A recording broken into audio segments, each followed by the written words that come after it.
All right, here is my video for this week's sketchbooking. I am using maybe a 5x8 made by my favorite Talons. Now the reason I like Talons is because the paper is fairly thick, right? It's creamy and the book opens all the way. So if you wanted to do this whole spread on one sheet, you can easily do that on Talons. Also, the price is right. So it's included on my guide, my favorite art supplies. So it's everything together, like great price point, nice creamy paper, whatever.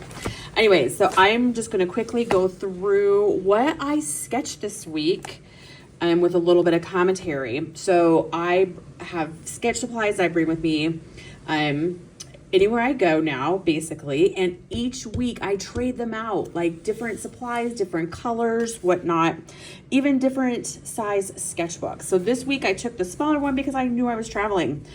A lot of these pages, when I am painting, I will lay down paint.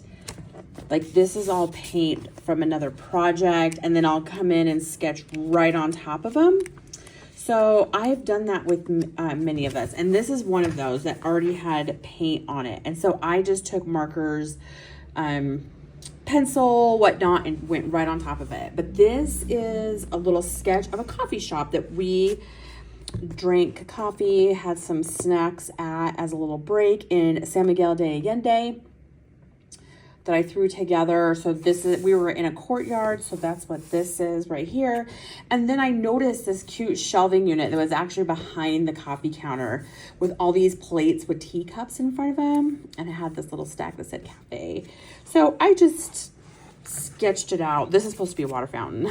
I don't know if you caught that. This happens quite a bit where I sketch something or start to sketch it and I was like, this is just too much. It was a scene that I saw online of a photo. It's a photo of like a bunch of beautiful buildings with the arches, and this is supposed to be the sea. I decided I got bored of it, or I think the buildings actually just overwhelmed me, so I stopped it. But, you know, whatever. It's gonna stay like that. I used a photo reference on this. I thought it was adorable, this little door. I just wanted to see if I could capture the plant that was growing up the tree, and I think I did a pretty good job.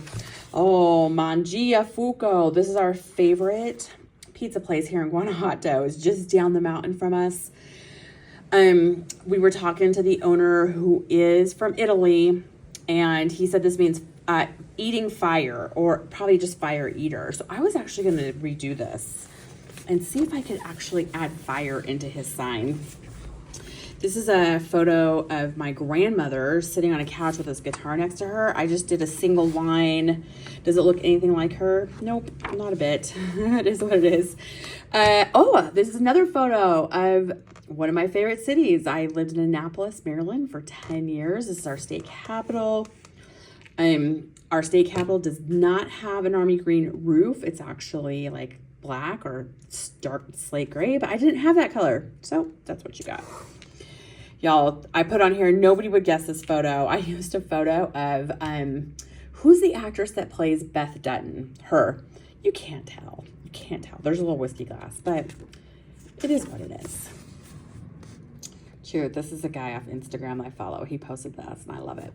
By the way, my date stamp, I had this brought to me. I love it, so I can just stamp it and will never guess again when I did stuff. The Frisky Bar, the Oliver Plunkett. This is a picture my sister took on vacation, and I just love a building and I love the signs, and I was like, you know what? I'm totally gonna, do this one day. And I mean, it's been a while since they've been, but I saved it.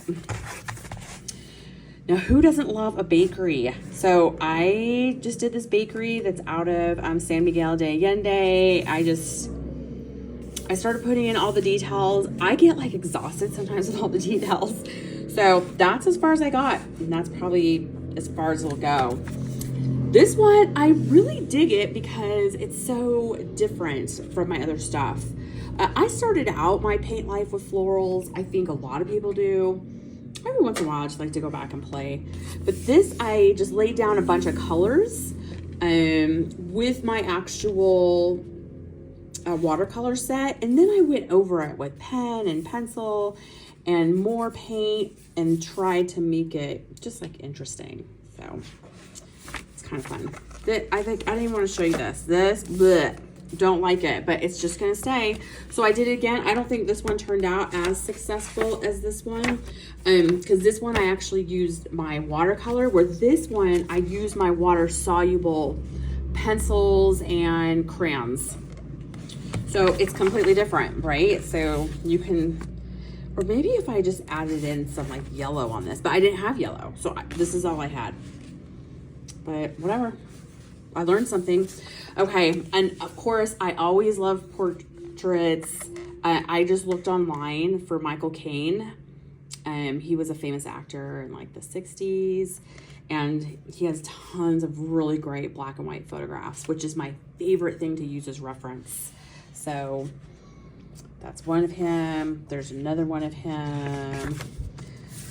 And then I just started looking up like models. So I really loved her. Thought she was cool. She's kind of neat. I feel like I want to do the background on her though. And that's it.